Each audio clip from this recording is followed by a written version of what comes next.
어느새 1년이라는 시간이 훌쩍 지나서 2012년의 마지막 주일 예배를 우리가 드리고 있습니다. 특별히 오늘 말씀을 준비하면서 제 머릿속에 떠올랐던 두 가지의 말이 있습니다. 가장 먼저는 무엇이었냐면 시작이 반이다. 아마도 우리 모두가 올해를 시작하면서 너도 나도 시작이 반이다 라고 하면서 야심차게 자기가 가진 목표와 또 꿈을 향해서 도전했을 것입니다. 근데 지금 이 마지막을 임하는 시점에 여러분들 다 어떻게 됐습니까? 여러분들이 스스로 시작은 반이다 라고 하면서 막 동기부여하면서 시작했던 일들의 결과가 무엇이냐는 것이죠. 그러면서 자연스럽게 제 안에 또 떠올랐던 생각이 무엇이냐면 용두사미, 그러니까 용의 머리와 뱀의 꼬리라는 얘기인데, 보통 이제 그 말을 언제 쓰냐면 시작은 화려하지만 끝은 별 볼일 없을 때 이 말을 사용합니다. 어쩌면 해마다 우리의 이런 모습이 반복되기에 매년 연말이 되면 많은 후회를 갖게 되는 것 같습니다. 근데 그렇다고 우리가 또 후회만 할 수는 없지요. 왜냐하면 시간을 우리가 마음대로 할 수 없는 것처럼 그 시간의 흐름 속에 새해가 다가오기 때문입니다. 그렇기 때문에 우리는 무엇보다 마무리를 잘해야 됩니다. 마무리를 잘해야 또다시 시작할 수 있기 때문입니다. 그렇다면 올 한 해를 어떻게 하면 잘 마무리할 수 있을까? 그 지혜가 무엇일까? 그것이 오늘 본문 가운데 들어 있습니다. 오늘 본문에 속한 신명기 32장은 모세가 이스라엘 백성들의 현재와 또 미래를 걱정하면서 썼기 때문에 모세의 노래라고 불리는 그런 장입니다. 그리고 그 내용을 보면 지난 세월 이스라엘 가운데 거하셨던 하나님을 기억함으로 지금의 죄악을 떠나고 늘 하나님과 함께함으로 또 하나님이 주시는 약속을, 축복을 받아 누리고자 하는 그 모세의 간절한 바람이 이 한 장에 들어 있습니다. 이는 연말을 맞이하는 우리에게도 동일하다고 생각을 합니다. 즉 한 해를 잘 마무리하는 비결은 다른 것이 아닙니다. 우리와 한 해 동안 함께 하셨던, 삶과 가정 위에 함께 하셨던 그 하나님을 생각하는 것입니다. 그럴 때 미래에 대한 소망이 생겨나서 다시 힘있게 우리가 시작할 수 있기 때문입니다. 그럼 모세가 우리에게 무엇을 기억하고 또 우리에게 무엇을 생각하라고 했는지를 자세히 살펴보면 되겠죠. 하나씩 제가 여러분들에게 설명을 드리겠습니다. 모세는 총 3가지를 기억하라고 얘기합니다. 가장 첫 번째는 무엇이냐면 우리를 여기까지 보호하셨음을 기억하라고 합니다. 우리를 여기까지 보호하셨음을. 7절 시작을 보시면 모세는 옛날을 기억하라며 하나님께서 이스라엘 백성들을 택하시고 구원하사 출애굽시켜 주시고 또한 광야 생활 가운데 어떻게 보호하셨는지를 먼저 알기를 원합니다. 그 구체적 내용이 10절에 나오는데 우리가 10절을 다시 한번 같이 읽어보기를 원합니다. 10절 말씀입니다. 시작. 여호와께서 그를 황무지에서 짐승이 부르짖는 광야에서 만나시고 호위하시며 보호하시며 자기의 눈동자같이 지키셨도다. 그렇습니다. 하나님께서는 이스라엘 백성들이 모래바람이 부는 메마른 사막, 아무런 수확을 기대할 수 없고 단지 짐승의 울음소리만 들리는 바로 그 광야에서 40년을 살아가는 동안에 극진한 사랑과 세심한 배려로 만나주시고 보호하셨다는 겁니다. 더욱이 뭐라고 말씀하시냐면 자기 눈동자같이 지키셨대요. 왜 자기 눈동자같이 지키셨다고 말씀하셨을까? 곰곰이 한번 생각해 봤습니다. 그러다 문득 깨달아진 것이 무엇이냐면 이 눈은 우리에게 가장 소중한 것 중에 하나입니다. 그러나 또 반면에 가장 다치기 쉬운 부분입니다. 소중하지만 연약해요. 그래서 보면 눈썹과 2중 3중으로 하나님이 눈을 보호할 수 있도록 또 위험한 것이 닥치면 금세 눈을 감을 수 있도록 이렇게 만들어 주셨습니다. 그 안에 의미가 있더라고요. 하나님이 그 이스라엘 백성들을 눈동자같이 보호하셨다는 것은 가장 최우선순위로 아끼며 아주 조심스럽게 보호해 주셨다는 겁니다. 마찬가지로 하나님께서 오늘도 택하신 모든 백성들, 우리들을 눈동자같이 소중히 지켜주시고 보호해 주십니다. 우리의 지나온 시간들을 한번 돌이켜 보십시오. 내가 식생활 조절 잘해서 건강을 지켰다고 생각합니까?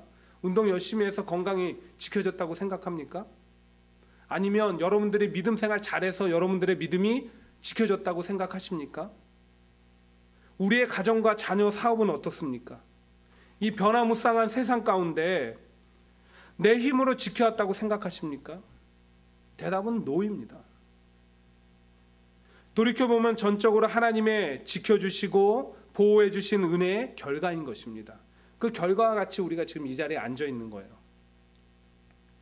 우리들이 먹는 것, 마시는 것, 입는 것, 하다못해 숨을 쉬는 것조차 하나님이 지키시고 인도하시고 보호해 주셨다는 겁니다. 성인을 기준으로요, 심장은 하루에 자그만치 10만 3,689번을 뛴다고 합니다. 내가 식사할 때도, 내가 일을 할 때도, 심지어 내가 잠을 자고 있을 때도 심장은 10만 3,689번을 동일하게 하루에 뛰고 있는 것입니다. 또 하루 동안 폐는 2만 3,040번 숨을 쉰다고 합니다. 또 하루에 700만 개의 두뇌 세포를 사용해서 사람이 살아간다고 합니다. 여러분 놀랍지 않습니까? 내가 심장이 뛸 수 있도록 어떤 수고를 하는 것도 아니고, 내가 어떤 의식적인 행동을 해서 심장이 뛰는 것이 아니지 않습니까? 그래서 다윗이 시편 16편 7절에서 뭐라고 고백했냐면 밤마다 내 심장이 나를 교훈한다, 이렇게 고백했습니다. 내가 어떤 수고를 해서 나의 폐가 호흡하는 것도 아닙니다. 내가 무슨 노력을 해서 두뇌 세포 700만 개를 사용해서 하루를 살아가는 것도 아닙니다.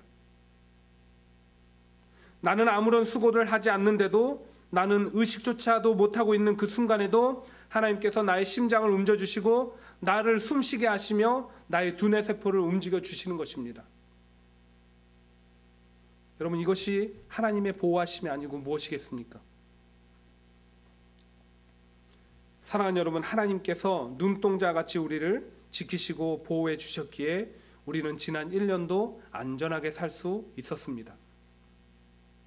그 하나님의 은혜 기억하면서 감사하는 이 한 해의 마지막 주가 되었으면 좋겠습니다.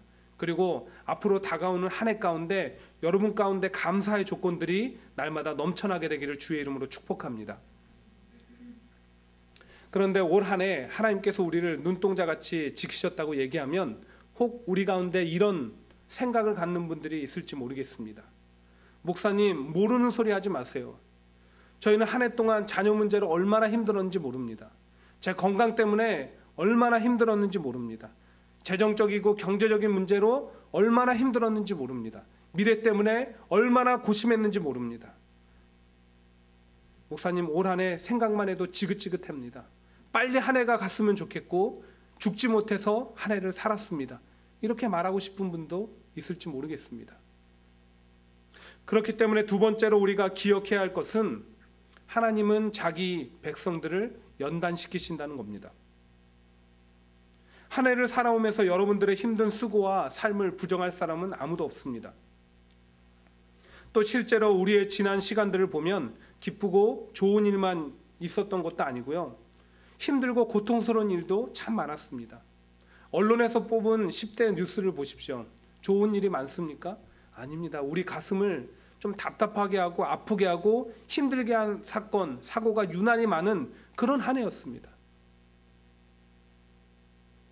하지만 여기서 우리 크리스찬들이 가져야 할 다른 관점과 태도가 있다라고 한다면, 하나님께서 당신들의 백성을 보호하신다고 해서 언제나 우리가 평화롭고 기쁜 일만 있는 것은 결코 아니라는 것입니다. 왜 그렇습니까? 하나님께서 때때로 당신의 사랑하는 백성들을 연단시키시기 때문에. 이 연단이란 말은 이 철을 단련시킬 때 사용하는 단어입니다. 그러니까 철을 뜨거운 불에 녹이고 형틀에 붓고 그것을 차갑게 해서 두드리고 다시 또 두드리고 그 과정을 계속 반복함으로 그 철의 불순물들이 사라지고 철이 아주 단단해지잖아요. 마찬가지로 하나님께서 우리를 연단시키시는 것은 하나님의 백성이자 자녀답게, 그리고 무엇보다 세상을 향해서 이겨낼 수 있는 주의 군사로서 그런 갖춰야 되는 힘과 능력을 갖게 하기 위해서 우리를 연단시키신다는 겁니다. 그 사실에 대해서 모세는 11절에서 이렇게 말하고 있습니다. 마치 독수리가 자기의 보금자리를 어지럽게 하며 자기의 새끼 위에 너풀거리며 그의 날개를 펴서 새끼를 받으며 그의 날개 위에 그것을 엎는 것 같이. 기가 막히게 제가 말씀을 준비하는 가운데 마침 그 TV에서 뭐 미국의 자연 뭐 해갖고 방영을 하더라고요. 보니까 마침 이렇게 또 독수리가 나오던데, 독수리는 보통 집을 어디다가 짓냐면 절벽에 이렇게, 그날 화면에도 그랬습니다. 이렇게 딱 깎아져 가지고 살짝 이렇게 완전 깎아지는 것에 살짝 튀어나온 부분에 이 둥지를 틀더라고요. 독수리는 꼭 그래요. 절벽 쪽에 둥지를 트습니다. 그리고 밑바닥에 날카롭고 뾰족한 아주 가시에 가까운 그런 나뭇가지들을 깔죠. 그리고 부드러운 깃털로 덮어놓고 새끼를 기릅니다. 그렇게 시간이 지나서 어느 정도 새끼가 자라면 그때부터 어미의 훈련이 시작되는데, 먼저는 부드럽게 깔았던 깃털을 다 빼는 겁니다. 그래서 이제 좀 따가운 둥지 가운데서 단련을 시키죠. 그 다음 단계는 무엇이냐면 이 새끼를 자꾸 둥지 바깥으로 밀쳐내는 겁니다. 밀쳐내요. 그러면 이제 어떻게 됩니까? 간혹 이렇게 떨어질 거 아닙니까? 떨어지면 새끼가 살기 위해서 날개짓을 막 미친 듯이 하겠죠. 날 수 있습니까? 처음부터 날 수 있는 건 아니잖아요. 어미새가 이렇게 지켜보고 있다가 거의 떨어질 정도가 되면 가서 물어서 딱 데리고 올라옵니다. 그리고 다시 떨어뜨리는 거예요. 그렇게 날개짓하는 훈련을 거듭하다가 보니까 독수리가 어떤 새보다 높이 날을 수 있는 새가 되는 것입니다. 하나님은 때때로 독수리가 자기 새끼를 다루는 것처럼 우리를 연단시키십니다. 근데 그거보다 먼저 이스라엘 백성들을 그렇게 연단시키시고 훈련시키셨습니다. 하나님을 사랑하는 자들로 만드시기 위해서 40년 동안 광야에서 훈련시키신 겁니다. 물론 광야 생활 가운데 그들을 하나님께서 눈동자같이 지켜주셨습니다. 하지만 그 과정 속에서 때로는 정갈과 불뱀을 보내시기도 하고 이방 나라의 왕들로 또 군사들로 하여금 고통을 당하게도 하시고, 때로는 먹을 것이 없고 마실 물이 없어서 하나님을 향해서 간절히 부르짖게도 만드셨습니다. 왜 그렇게 하셨습니까? 불순종의 자녀들을 순종의 자녀로 만들기 위해서 하나님이 훈련시키는 과정이었다는 것입니다. 오늘 우리의 삶도 마찬가지입니다. 하나님은 분명 택하신 자녀들에게 건강을 지켜주시고 물질도 주시고 형통케 하시는 복을 주시기를 기뻐합니다. 그런데 만약 여러분의 삶이 내 생각대로 내 소원대로 만사형통한다면 그것만이 축복이라고 생각합니까? 물론 처음엔 축복이라고 생각하겠죠. 그리고 그렇게 받은 것들을 하나님의 기쁨을 위해서 사용하면 그거보다 더한 축복은 없습니다. 그러나 때때로는 지나치게 많은 것이 내게 해가 될 때가 있다는 겁니다. 그 형통이 자기를 하나님께로부터 멀어지게 하는 독약이 될 수도 있는 것입니다. 때로는 하나님은 우리를 시온의 대로가 아닌 좁은 가시밭길로 인도하실 때도 있다는 거예요. 물론 우리를 의도적으로 고생시키거나 힘들게 하기 위함은 아닙니다. 우리의 믿음을 연단하기 위한 하나님의 훈련 과정일 뿐입니다. 그래서 야고보는 이렇게 권면했어요. 야고보서 1장 2절부터 4절인데, 내 형제들아 너희가 여러 가지 시험을 만나거든 온전히 기쁘게 여기라. 이는 너희 믿음의 시련이 인내를 만들어내는 줄 너희가 알미라. 인내를 온전히 이루라. 이는 너희로 온전하고 구비하여 조금도 부족함이 없게 하려 함이라. 하나님은 다양한 시험을 통해서 우리의 믿음을 연단하십니다. 우리의 인격을 부족함이 없는 성숙한 모습으로 이끌어 주시기 위해서입니다. 그러므로 우리가 뜻하지 않는 삶의 고난과 그런 환경 가운데 놓일 때 우리는 두 가지 생각을 해봐야 됩니다. 하나는 하나님의 뜻이 어디에 있을까? 또 하나는 그것을 인내하는 겁니다. 하나님은 이유 없이 우리를 힘든 골짜기로 이끄시지 않기 때문입니다. 모든 것은 하나님의 계획과 섭리 가운데 이루어질 줄 믿습니다. 모든 상황을 원망 불평하지 않고 인내하며 감사함으로 받아들이면 오히려 그것이 놀라운 축복으로 변화해서 임하게 될 줄을 믿습니다. 사랑하는 여러분, 한 해를 지나오면서 어떤 훈련과 연단의 과정들을 겪으셨습니까? 아니면 지금도 그런 과정 가운데 있을지 모릅니다. 이제 우리는 하나님께서 우리를 연단하시는 분명한 뜻을 알아야 합니다. 이 연단은 하나님께서 우리를 당신의 백성으로 삼으시고 훈련시키시기 위함임을 믿으시기 바랍니다. 가장 혹독한 추위를 견딘 히말라야 장미가 가장 아름다운 향기가 난다고 하잖아요. 마찬가지로 힘들고 어려운 불시험 받을수록 내게 더 소중한 것을 주실 주님의 은혜를 기억하며 감사하시기 바랍니다. 하나님은 오히려 그 불시험을 통해 내 믿음을 부유하게 하십니다. 내가 알지 못했던 것을 깨닫게 하십니다. 그리고 내가 구하고 기대했던 것보다 더 놀라운 축복으로 채워주십니다. 그러므로 올 한 해 동안도 우리를 연단해 주신 하나님께 오히려 감사하면서 나아가는 그런 한 해의 마지막이 되었으면 좋겠습니다. 마지막 세 번째로 한 해를 마무리하며 우리가 기억해야 될 것은 하나님이 우리를 여기까지 또 인도해 주셨다는 겁니다. 하나님께서 무려 40년 동안을 택하신 당신의 백성들을 광야에서 훈련하신 이유가 무엇이었습니까? 광야에서 그들을 고생시키고자 하신 것이 아니라고 제가 말씀을 드렸죠. 광야는 과정일 뿐 그들의 목적지는 분명했습니다. 하나님이 약속하신 젖과 꿀이 흐르는 가나안 땅으로 인도하기 위한 과정이었다는 것입니다. 하지만 그것을 알지만 때때로 그들의 눈에는 광야 40년의 여정은 너무나 가혹해 보였습니다.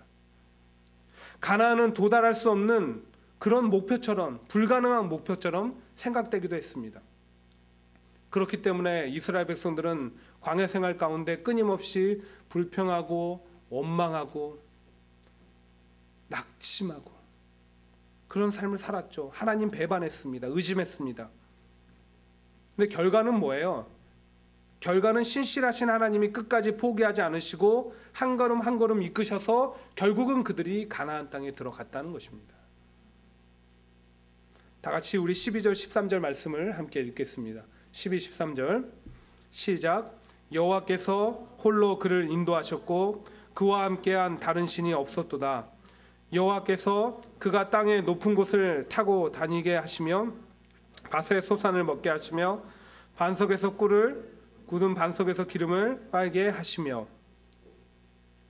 어리석은 백성들은 하나님이 자기들을 버리셨다고 여겼지만 하나님은 한 번도 그들을 떠나지 않으셨습니다. 언제나 그들 앞에서 인도해 주셨습니다. 이것이 바로 우리들이 어떠한 어려움 가운데서도 다시 일어설 수 있는 이유인 줄 믿습니다. 하나님이 나와 함께 하셔서 나의 모든 삶을 인도해 주셨다는 그 확신만 있다면, 그렇게 해 주신다는 믿음이 있다라고 한다면, 신뢰가 있다고 한다면 우리는 언제 어디서나 방황할 이유가 없는 것입니다. 내가 하나님 보시기에 정확한, 하나님 보시기에 합당한 그 목적지를 설정하면 때로는 돌아가고 때로는 우리가 다른 길로 빠진다 할지라도 하나님 분명 우리를 정확한 내비게이션 같이 인도하셔서 하나님의 약속을 받게 하실 것입니다. 그렇습니다. 사랑하는 여러분, 하나님은 오늘도 우리의 발걸음마다 함께 동행하시고 인도해 주십니다. 지난 한 해 제가 제 삶만 돌아봐도 그렇습니다. 여러분 잘 모르시죠? 교회를 인도하신 분이 하나님이셔요. 제가 요즘에 흰머리 뽑는 일이 많거든요. 네. 이렇게까지 한 해 동안 짧은 시간에 흰머리가 많이 생기는 적이 없는 것 같습니다. 여러분의 가요 가운데 그런 거 있잖아요. 당신의 작은 몸짓 하나가 내게 의미가 되고 그런 노래가 있는데, 제가 그래요. 여러분들의 작은 말이나 몸짓 하나가 제게 커다란 의미가 돼가지고 흰머리가 하나씩 느는 거예요. 흰머리 뽑는 일이 많아요. 그래도 하나님이 제 건강 지켜주시고 또 하나님이 교회 지켜주셔서 지금 이 자리에 온 거예요. 그렇기 때문에 지난 한 해 우리의 삶 가운데 힘들고 험난한 여정이 많았지만 여러분 여기까지 왔습니다. 또 그분께서 새해에도 동일한 사랑과 은혜로 우리의 삶을 안전하게 인도해 주실 것을 믿습니다.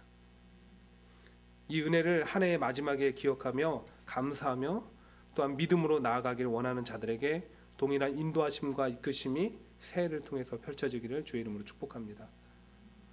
이제 제가 한 사람만 소개하고 오늘 말씀을 맺을게요.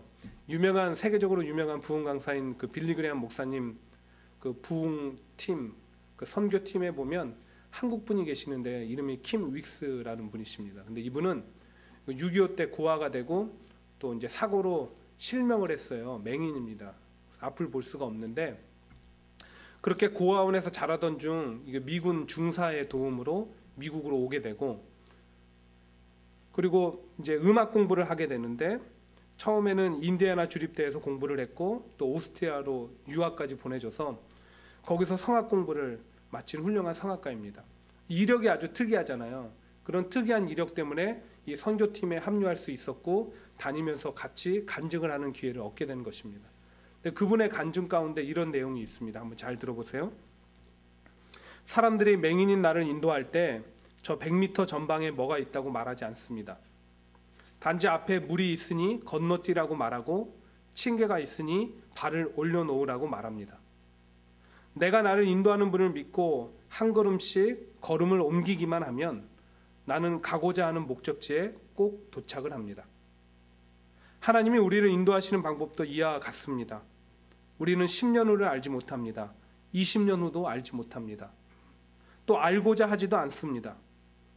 오늘 무엇을 해야 할 것인가를 우리에게 보여주시는 그 하나님께 믿음으로 순종하며 오늘을 살면 하나님은 내일을 인도하셔서 마침내 내 생애를 하나님이 약속하시고 계획하신 그곳에 도달하게 하실 것입니다. 사랑하는 초원의 성도 여러분, 새로운 2013년을 맞이하기 위해서는 오늘이라는 시간 속에서 우리의 발걸음을 하나님 앞에 맡기고 순종하면서 따라가려는 태도가 필요합니다. 그런 믿음이 필요해요. 하나님의 약속을 믿고 순종의 발걸음을 옮기기만 하면 하나님이 약속하신 축복의 땅을 밟게 될 것이기 때문입니다. 우리에게 이미 그런 기억이, 그런 경험이 한 해를 통해서 있었습니다. 하나님께서 올 한 해 동안 우리를 보호하시고 연단시키고 인도해 주셨습니다. 그것이 우리의 체험이라는 거예요. 베풀어 주신 하나님의 은혜를 깊이 기억하고 생각하시기 바랍니다. 그리하여 감사함으로 한 해를 마무리 잘 짓고 또 희망찬 새해를 소망 가운데 시작하는 우리 초원의 모든 식구들, 가정들 되기를 주의 이름으로 축원드립니다.